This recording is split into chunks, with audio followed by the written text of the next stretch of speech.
guess you heard about my terrible misfortune. Oh. Yeah, my great-uncle died. Oh, that's bad. No, that's good. How come? Well, when he died, he left me $50,000. Oh, that's good. No, that's bad. How come? Well, when the Internal Revenue got through with it, all I had left was $25,000. Oh, that's bad. No, that's good. How come? Well, I bought me an airplane and learned to fly. Oh, that's good. No, that's bad. How come? Well, I was flying upside down the other day and I fell out of the darn thing. Oh, that's bad. No, that's good. Following the roller coaster stock market lately has felt just a bit like watching the old that's good, that's bad routine from Hee Haw. There's just no telling how Wall Street's going to react to any bit of economic or political news. The jury is still out on whether the market's ultimate fate will be good news or bad news. But everyday investors should be prepared financially, emotionally for both. It's now time to tune out the hype and focus on the facts. Facts that matter to you, the income generation. Let's get started. Get ready to separate reality from myth. With us, David Scranton. David Scranton. David Scranton. David Scranton. But David Scranton says, hey, not so fast. How does it affect the markets? How does it affect the economy? Thanks to efficiencies in new technology and a staff of veteran analysts and portfolio managers, Sound Income Strategies strives to set new standards and bring institutional-style investing to your portfolio.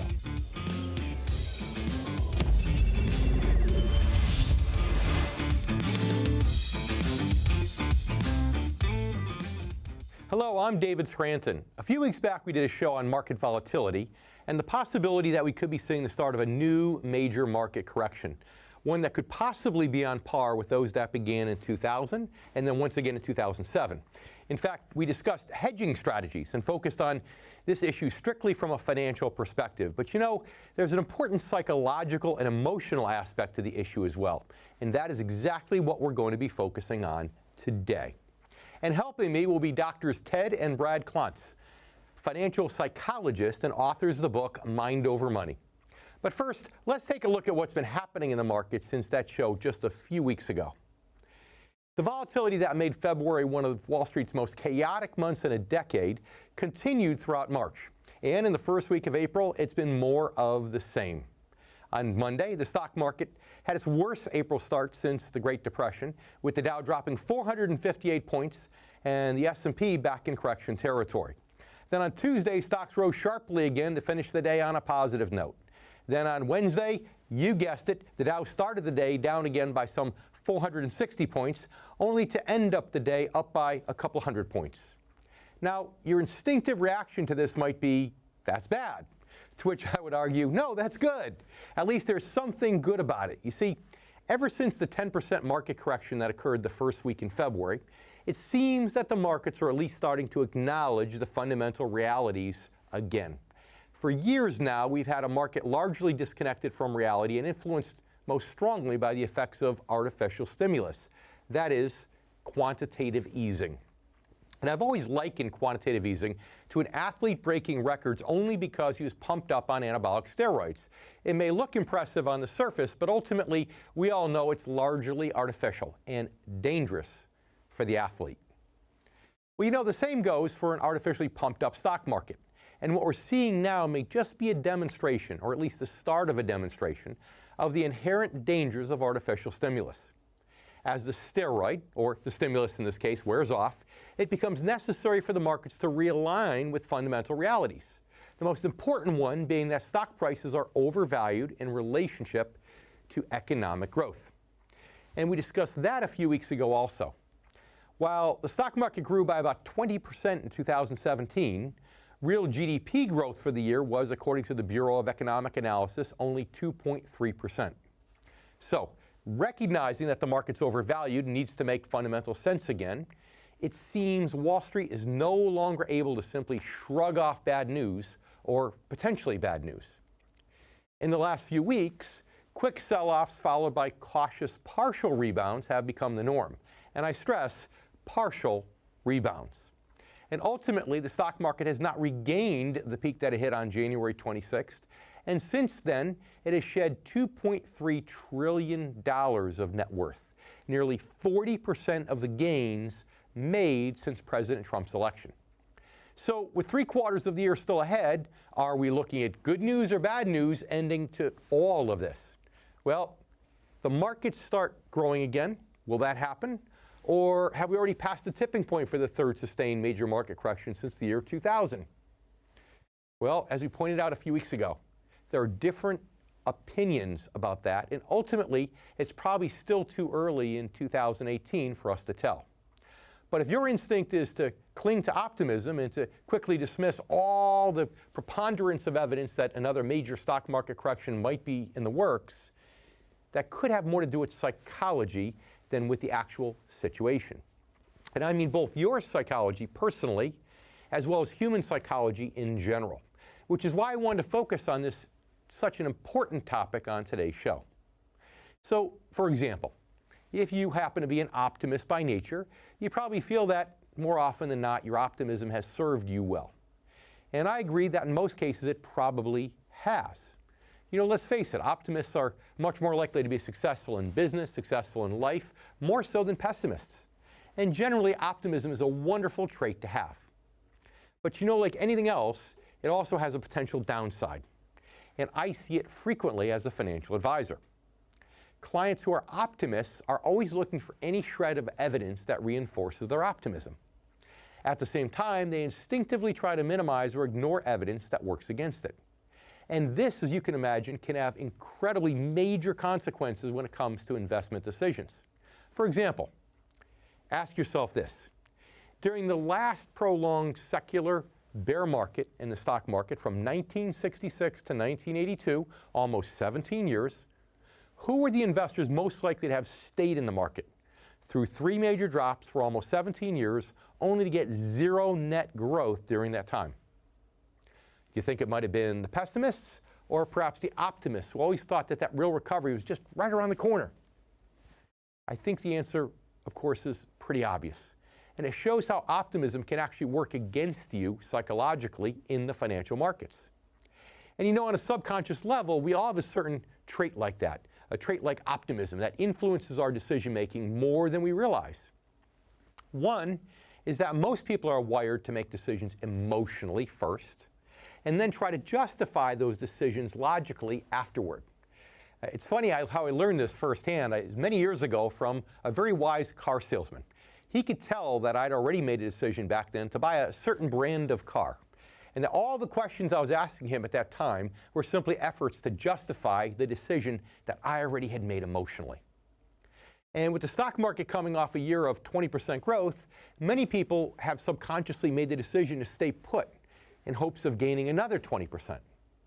And as the markets struggle, they're actually only seeing the positive data that justifies that decision to stay put, and subconsciously dismissing the negative data.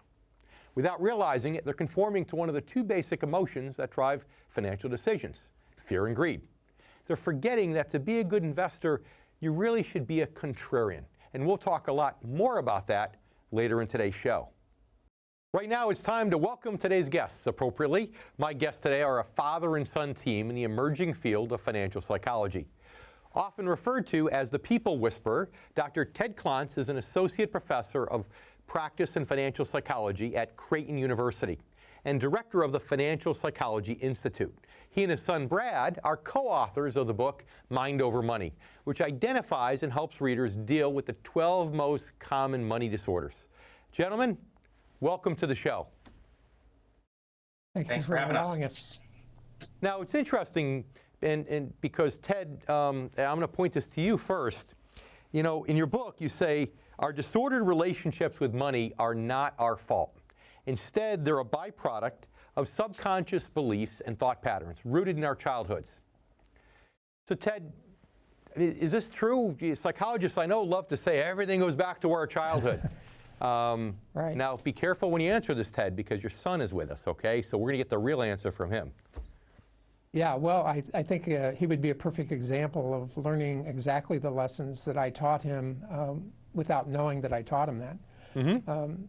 One of the things that happens is, as you know, young girls or young boys love songs growing up when they're 2 or 3 years old. The favorite one of my granddaughter was, "Hush, little baby, don't say a word. Mama's going to buy you a mockingbird." She loved it. And the message is, if you want to be happy, you buy things. That's just one example. Yeah, and it's true. So Brad, When you think back, when you do some self-analysis, you know, your financial habits, I mean, did most of those come from your upbringing? Do you find that true in your case?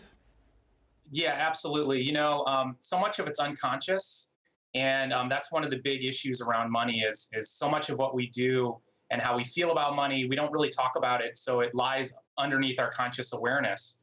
But for me, I got really interested in financial psychology when I got out of graduate school. I saw I had a bunch of debt, about $100,000 in debt. And growing up where we grew up, I was very much afraid of being poor and sort of being stuck in this family cycle of poverty, which is our family story. So having that debt created a lot of anxiety for me. And when I got out of graduate school, I saw some friends make $100,000 a year selling stocks, and I thought, what a great idea! I can get rid of that debt within a year. And so, of course, I sold. I did what any reasonable person would do. I sold everything I had of value, put it all in the stock market, and unfortunately, I put it right at the top of the tech bubble. At which point, I saw it melt away, and that's really what got me interested in financial psychology. Sure. And Ted and I started having conversations, and I learned a bunch of stories that go back from grandparents and great-grandparents, which totally explained why I approached money in this way. Now, Ted gave an example before about spending money, how we're addicted to money. You know, Brad, do you see that as being maybe one of the biggest shortcomings that comes from what children get from parents today in general? Is this society of I've got to have it today? Right, absolutely. You know, it's one of those things. I remember when I was growing up, all we had was the Sears catalog to sort of show us what we didn't have. And now our society and young people are just inundated 24 hours a day on their mobile devices now with all of these things that they don't have, and the promises that if you had these things, you'd be happier.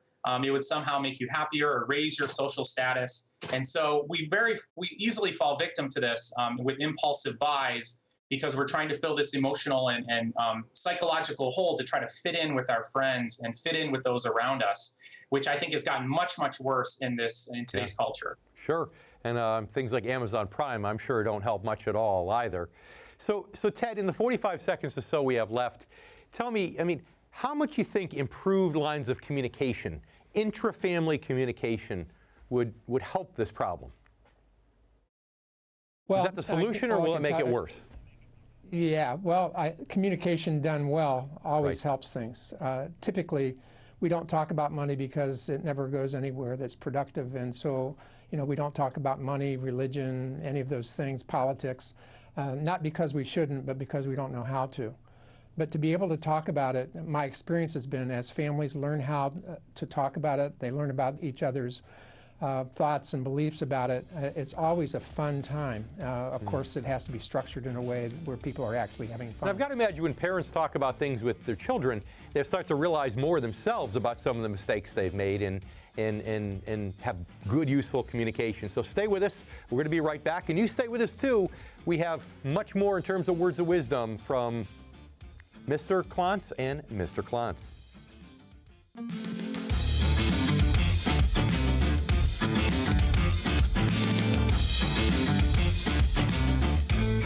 If you've ever been to Palm Beach, Florida, you may have visited the high-end shops, boutiques, and restaurants of Worth Avenue. Usually, Worth Avenue is packed with shoppers, diners, and the businesses are just thriving. That's because even though the merchandise and meals here are quite expensive, Worth Avenue is located in a very affluent area of Florida. A good percentage of its regular clientele are multi-millionaires who can easily afford to shop there. That's why you can imagine I was shocked one day several years ago to drive down Worth Avenue at what should have been a peak business hour to find it nearly deserted. If it were a street out west, it would have had tumbleweeds blowing down it. I'd asked one of the shop owners what had happened, and he had said that it had been that way for months. Why? Because a lot of Palm Beach residents in the area around Worth Avenue were recent victims of Bernie Madoff's Ponzi scheme. In fact, some had lost millions. Of course, the reality is that most of these people could afford to lose millions and still maintain a lavish lifestyle because they had many millions left. So I understood right away what was happening. The fact that these millionaires and billionaires had abandoned Worth Avenue wasn't really a result of the financial impact of their loss. Instead, it was a result of the emotional impact. You see, psychologically, the fear and uncertainty that comes with a financial loss has much greater impact than the sense of pleasure or satisfaction that comes with a financial gain. Think about it for a minute. Let's say that you've been thinking about buying a new car, and you have $750,000 in investments, and all of a sudden, over time, that $750,000 drops or increases to $1 million. Odds are you're going to feel pretty good and confident about that $1 million, enough so to go ahead and buy that new car. But conversely, let's say now that you have $1.25 million in assets, and it drops to $1 million. Now, you might have second thoughts about buying that new car. In both scenarios, you have the same amount of money, that's $1 million. But your decision changes because the emotional impact is dramatically different based upon the direction from which you're approaching that $1 million financially. And that's exactly why all those affluent shoppers stopped visiting Worth Avenue, even though they still had enough money to shop there. Some may have lost as much as $25 million to Madoff, but most didn't have all their money with them. So most had probably at least $25 million left. And I'm willing to bet that when their net worth surpassed $25 million on the way toward accumulating $50 million, they had absolutely no qualms about shopping on Worth Avenue. But when they surpassed $25 million on the downside, coming down from $50 million, they were reluctant to spend. Why? Because again, this time it felt very different. And that is the emotional and psychological impact of a major loss. I wanted to share all this today because it's extremely relevant to what's happening with the stock market at this time. Again, no one really knows yet if good news or bad news will win out.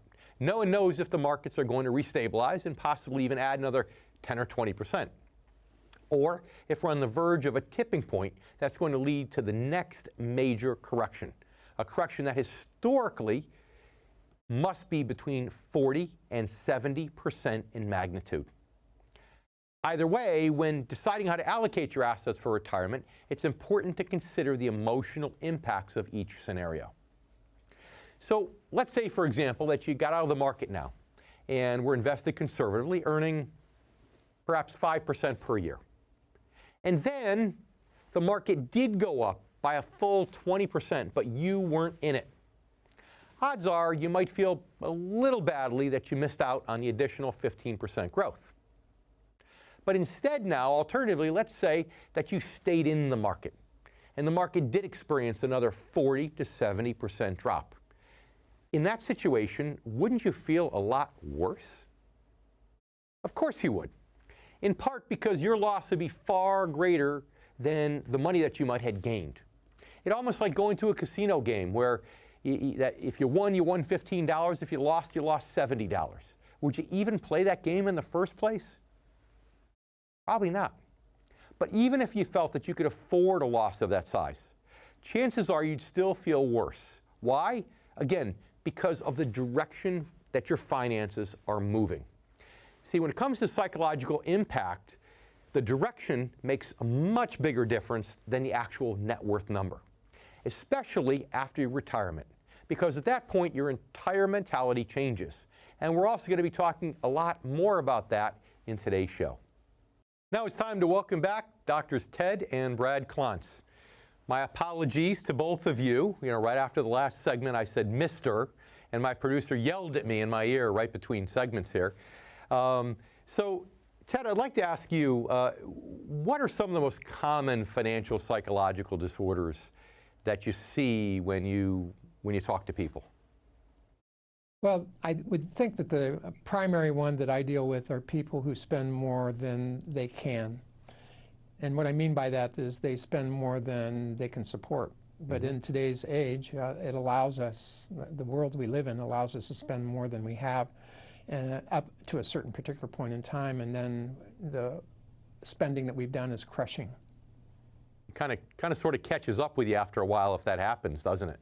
Yes. And the second, I would think the most common is one where the people just refuse to pay any attention to it whatsoever. And I think the third would be the people who are afraid to spend anything. Yeah, now it's interesting. You have the opposite ends of the spectrum there, the bookends, the people who spend too much, the people who are afraid to spend anything. But let's talk, Brad, about that middle category, the ones that just don't want to do any planning. They bury their head in the sand. They don't want to do anything. They're in denial. How do you deal with those? How do you help a person cope with that and really refrain from burying one's head in the sand? Yeah, there are a lot of reasons for doing that, and we've done several studies on this. And one of them is a category of beliefs around money that we call money avoidance. And these are beliefs, as are most of our beliefs around money, that come from our parents, our grandparents, our culture around us. But they're built of a couple of different types. One is what we would call anti-rich people beliefs. So these are the beliefs that money is somehow evil or corrupt, or rich people are greedy. So there's this avoidance, like I don't want to become one of those people. Another belief pattern around that money avoidance cycle is the belief that I don't. Brad, you do understand that, being a very conservative station here, that those people are mostly Democrats, and none of them is watching you speak right now. So I just wanted to clarify that. Yes, no, of course, and actually, you're spot on, and the research does show that there's some differences along political affiliation. But a big part of the message that, and a lot of your viewers, as you're saying, already know this, is that you can do incredibly wonderful things with money. So the degree to which you have this aversive sort of belief around money, all of our studies show that it's highly self-destructive to your relationship with money. Okay, so Ted, you come across somebody that's like this, right? From a tactical standpoint, how do you help that person? How do you help that person when they just don't want to do anything because money is evil, money's dirty? Well, the one thing that we learn and we emphasize is words are cheap, and the brain is not, or very little, affected by words. So what we try to do is show them in some kind of sensory way exactly what we're talking about. And my premise is that if people are not doing the right thing, they just don't understand what the right thing to do is. And it's not, and it's because words don't give us that. We have to show them in practical terms what exactly we're talking about, what it looks like. I can tell you that you have a bad back, but if I can show you as a doctor your x-ray, you get it. And that's essentially what we do. But if it's about belief or values, I mean, those things are at your core. They're much deeper. So you can show people, you could tell people, but Brad, I mean, how do you get down to that values level, that belief level, to get people to actually take the message and implement it? Right, absolutely. And a huge part of that is knowing your story around money, because all of these beliefs make total sense if you can understand the story from which they emerged. And so if you can look back into your family history and realize this aversion you have towards spending, or spending too much, or thinking that money's going to make you happy, if you can really link that into a family story, it really does empower you to understand how you can shift this family cycle that, for many cases, has been going on for generations. It's funny to hear you say that, because it's true. Even when you're speaking in public, they always say people don't remember information, they remember stories. And as educators, I'm sure both of you realize that also. So I hope the two of you have time for one more segment to stay with us. Absolutely. Excellent. Sounds great. We'll be back in just a minute.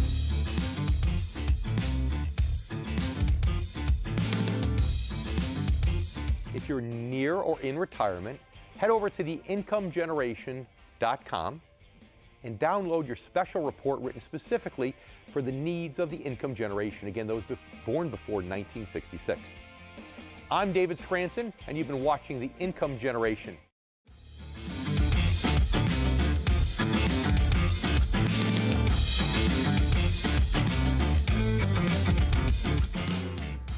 If you're a regular viewer, and I certainly hope that you are, you know I talk often about the fact that the financial markets are driven largely by emotion. Ideally, these emotions are in line with the economy and the geopolitical realities. But as we've talked about, that hasn't been the case now for some time, thanks mainly to the overuse of financial steroids, artificial stimulus. What we've discussed less frequently on the show is how personal financial decisions are also influenced by emotion, and how those emotions can also be clouded by artificial psychological factors. We've seen several examples already, so here's one more. We all like to believe that humans are forward-thinking, but for the most part, it's not true. People have an instinctive tendency to look backward more often than forward, and to make decisions based upon what they see in the rear view mirror. The trouble, though, is our view through the mirror doesn't go back very far. If it happened more than 2 or 3 years ago, it's not likely to have much influence on a decision that we make today. So think about that in terms of the financial markets. It's been over 9 years now since they were trending consistently downward. That means for the last 9 years, the markets have been on an upward swing. And being in growth mode over that period and hitting new records throughout many, many years, it's no surprise that all that most people can see through the rearview mirror, and it has a big influence on what they're anticipating down the road, is an increase, a steadily increasing market. You can think of your psychological rearview mirror as a convex mirror. You know, with one of those warning stickers on them that says objects may be closer than they appear. And they typically are closer than we realize, and unfortunately, the stock market doesn't come with the same warning sticker as your pickup truck. One of the psychological terms for all of this is normalcy bias. It's what causes us to underestimate both the likelihood of a disaster as well as its possible consequences. Why? Because we're hardwired to believe things will continue to function the way they normally have. And what still looks normal to us through our rearview mirror right now is a growing stock market. A stock market capable of shrugging off bad news.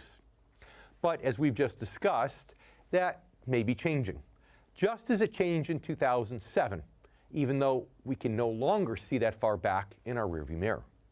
So yes, it's important to understand how psychology and emotion influence our response to that potential change. Now it's time to welcome back one final time financial psychologists Drs. Ted and Brad Klontz. You know, as you heard, our show today, we're really talking about the psychology of people of the income generation, people who are, generally speaking, age 50 and over, and how they suffer oftentimes from things like normalcy bias, hindsight bias, and it affects their investment decisions. When to buy, when to sell, do I stay the course, do I get out? Dr. Ted, how much of a problem do you think that is once people actually do accumulate a good chunk of money and get close to retirement? Well, my experience is the more that they have and the closer they are to retirement, the greater the risk of them doing something that could jeopardize their future. And what they do is really based on what they believe and what they've experienced and what they've done with those experiences. Okay, but Dr. Brad, what do we do when you have two ends of the spectrum? You have one person that they panic, they overreact, the market's down 100 points, they sell. And then you get the other person that sat there in 2007, the end of 2007, when it seemed obvious there was a financial crisis coming, and they just sat on their hands and did nothing. You're dealing with two ends of the spectrum. I mean, how do you deal with those? How do you differentiate those? How do you help those people? Right. Yeah, so I think the first part and the most critical part is recognizing that human beings are utterly irrational when it comes to their approach to money, their approach to investing. And these behaviors are really driven by emotion. And so whether it's a lot of excitement about a bull market that's taking off and you want to jump in because you feel like you'll be missing out, or if it's intense fear when the market's tanking, just understanding that you are wired to do the absolute wrong thing when it comes to investing in your relationship with money. Knowing that can give you pause to let yourself calm down that emotional brain and make more rational decisions. But I think it really starts with admitting that when it comes to money, we're all sort of wired to be crazy. Very good point. But Dr. Ted, the solution that most people say is they say, well, go get a financial advisor. And of course, as a financial advisor, I happen to think that's generally a pretty good decision. But financial advisors are human also. So how can we tell if our financial advisors are making logical decisions or emotional decisions? Well, when you call them and you're scared and they go, me too, it's probably not the right advisor. But I think, actually I had one do that during the 2007 or 2008 crash.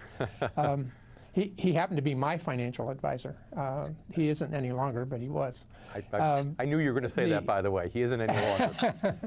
Well, the truth is that most people leave a financial advisor because the relationship breaks down, not because of performance of the portfolio. But the idea is that that planner tells you the truth about how money works. They prepare you for the news that it's going to drop 500 points, 700 points. It should not come as news to me as the client, and that we have a plan for that. And if I do my job as a financial planner, I'm not going to get those calls if the market drops 700, 800, 1,500. I'll understand that it's the sea, and sometimes there's the dip of the wave, you're in the bottom of it, and sometimes you're at the top, and your job is to just hang on and keep steady as we go. So it sounds like one of the best answers then is really for our income generation members watching the show to talk with their financial advisor and ask them, what is the plan if the markets are down 1,000, if they're down 2,000? Do we get to a point where we stop the bleeding, or what's your plan? And I guess Absolutely. having a plan in advance is a big part of it that removes the emotion. You know, I had a story that's kind of a sad story from right about 2007 where I felt like the market was really high. I saw the financial crisis right kind of on the horizon, and I had somebody who came into my office whose brother happened to be his broker, and I all but begged him to reduce his stock market exposure as he was approaching retirement. And I gave him words of wisdom to go back to his brother and to tell his brother, look, get me out, put me here. And of course, he went back to his brother. As you can imagine, his brother talked him out of it. I bumped into this fellow a couple years later, and sadly, they weren't even talking anymore because his brother had talked him out of that. And you know what happened in 2008 with the markets. So So Brad, where's the happy medium? Where's the happy medium between somebody who overreacts, but maybe the other person who's so calm they don't react at all? They'll ride it down 58% like we saw back in 2008. Yeah, so I think that advisors are just as human as investors are. Sure. And so a skilled advisor is already sort of predicting what might be happening in the future. And they're actually doing that for their clients. They're not minimizing the potential downside. They're actually emphasizing that in very visual ways, as Ted had mentioned, where, instead of talking about a percentage drop, you're actually talking about, okay, so how are you going to feel if the market, you lose $200,000 in your portfolio? Because what we know to be true, and you know this to be true, what really has the biggest impact on our financial wellness is not what's happening in the markets. It's what we're doing and how we're reacting to that. That's where we mess ourselves up the most. Yeah, but how do we know, Dr. Ted, how somebody's going to react? People are more motivated by the carrot, by doubling their money. Some are more motivated by the stick, not losing money. How can we determine which category each of us is in to determine whether we're really risk averse or maybe we're not going to be bothered if our money gets cut in half? Yes. Well, I would say that if I'm the client, I'm pretty much unaware of how I am either. And if my financial planner does an extraordinary job of listening to me and eliciting my stories, my sense of it all, then he'll have a really clear picture of how to help me and what I need and be prepared. I call it the inoculation. The financial planner can inoculate me so that the fever doesn't go as high and I don't get as sick and make those kinds of decisions. That's right. It's the financial advisor's job to be proactive and not an order taker. I agree 100%. Gentlemen, thanks so much for spending time with us on this such an important topic. The book, again, is Mind Over Money by Drs. Tad and Brad Klontz. Thank you both very much. Thank you. Thanks for the opportunity. We'll be back in just a minute with a lot more of the income generation. Stay with us. If you're near or in retirement, head over to theincomegeneration.com and download your special report written specifically for the needs of the income generation. Again, those born before 1966. I'm David Scranton, and you've been watching The Income Generation.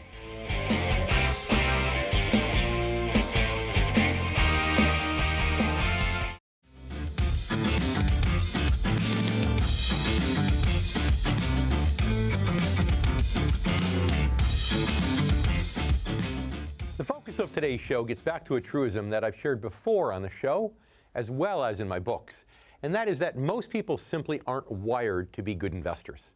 You see, to be a good investor, you need to be a contrarian. You often need to follow the road less traveled and to do the opposite of what everyone else is doing. To be a good investor, you need to have control over the basic human emotions that control most of your investment decisions, and that are primarily fear and greed. You also need to recognize that optimism that serves you so well in many areas of your life can actually work against you when it comes to investing and your hard-earned money. In short, you need to understand that psychology plays a major role in your financial decisions, and it does so in ways that are often difficult to even recognize, let alone control. So how does all that apply to what's happening in the markets today? Well, again, just when you think it's all looking good, suddenly it's all looking bad, just like that old hee-haw sketch. With so much uncertainty and so many conflicting options about what comes next, how do you make sure psychology is working in your favor and not against you when it comes to making financial decisions? Well, just being aware of all the psychological and emotional influence is a step in the right direction. arming yourself with education and information.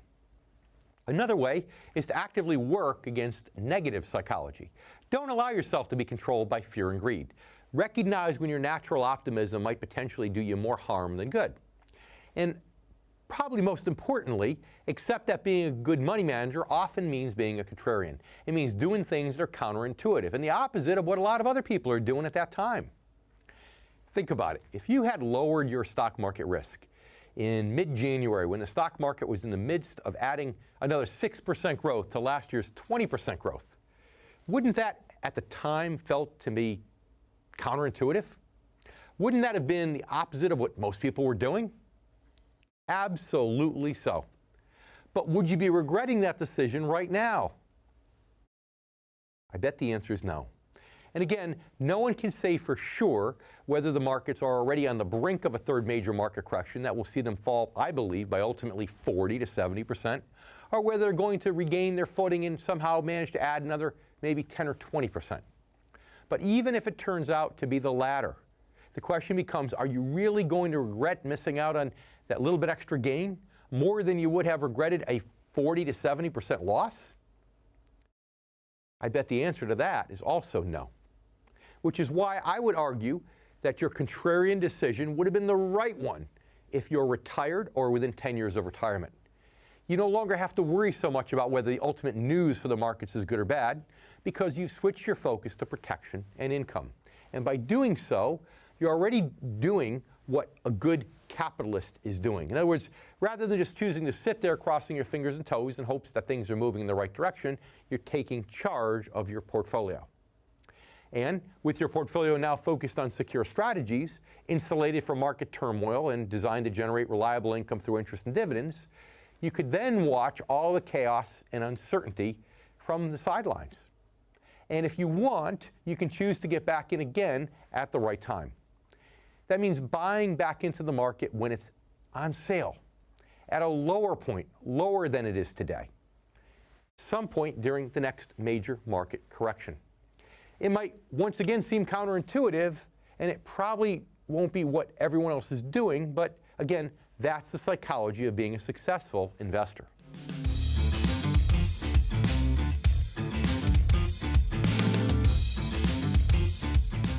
Read David J. Scranton's groundbreaking new book, Return on Principle: 7 Core Values to Help Protect Your Money in Good Times and Bad. Discover practical solutions to the financial challenges facing today's generation of retirees and near retirees. Learn the truth about Wall Street, the financial media, and the secrets they try to hide from everyday investors. This isn't just another book about investing. Working Americans who have lived through 2 major stock market crashes and the worst financial crisis since the Great Depression in the past 16 years don't need another book about investing. David Scranton's approach to financial planning is a holistic system designed for maximum protection, strategic growth, and reliable income regardless of market conditions. Stop planning for retirement with your fingers crossed. Read Return on Principle: 7 Core Values to Help Protect Your Money in Good Times and Bad. Available now.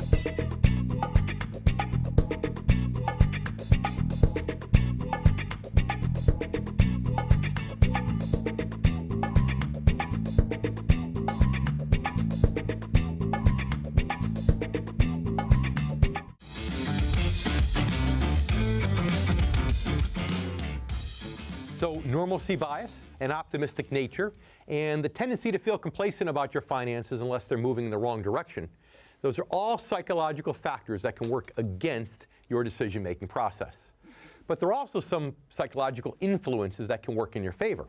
Early in my career, I had a client named Ed.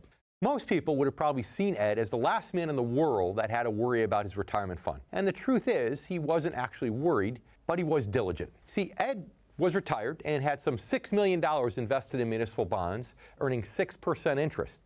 Can't get that anymore, but that was the rate of interest available back then. That's $360,000 a year of tax-free income.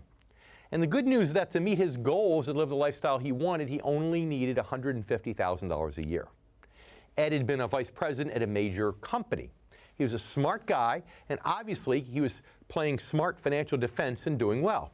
Yet every time we'd meet, he'd insist that I run through the numbers again and prove to him that he wasn't going to run out of money before he died. Finally, one day, I said, Ed, why are you so insistent on going through these numbers with me every single time? His answer is something that helped shape my business model for the rest of my career to this day. He said, Dave, you don't understand. When you retire, your whole mentality, your whole world changes. You see, you spent all these years getting a paycheck, going to work, getting a paycheck, spending money, saving some money for, your whole life. But then one day you retire and you give up that paycheck and you give up that whole way of life. It's downright scary, no matter how much money you have. And you know, I've realized since then, over the years, that Ed was absolutely right. For all my financial expertise, even at the time, I really didn't understand the psychology of retirement. Why? Because I'd never been through it. In fact, I was nowhere near it at the time. And if you're not retired yet, you probably can't really understand it either. Think about it. When we had that last major market correction from 2007 to 2009, odds are you were still working. And even if your savings took a hit, you still had your paycheck coming in. In other words, you weren't relying on your savings for income. But if you're retired now or close to retirement, the next major correction is likely to feel a lot different if you end up getting caught in the downdraft. Because now you're dependent on your savings for income. And now you understand what that dependence feels like psychologically. For me, Ed really helped cement the concept about financial defense and asset protection and how those things should be the #1 priority for investors over the age of 50, members of the income generation.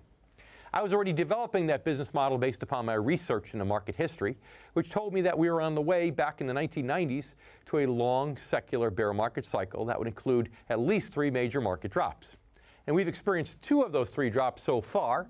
And as we've seen, a lot of fundamental, technical, and historical evidence is starting to suggest that a 3rd may be close at hand, if not already underway. If that's the case, investors need to make good decisions and to understand how psychology can influence their decision-making process for better or for worse.